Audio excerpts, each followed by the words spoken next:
Представьте, высоко в Гималаях в Индии на высоте 5000 метров есть озеро Рупкунд с жуткой тайной.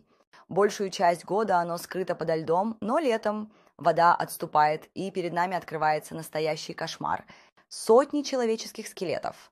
Некоторые с разбитыми черепами, у других сохранились волосы и одежда.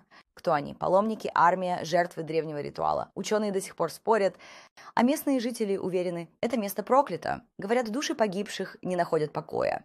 Ночами слышен шепот, пение и что-то еще. Озеро Рупкунд – место, где прошлое оживает, а мертвые не спят.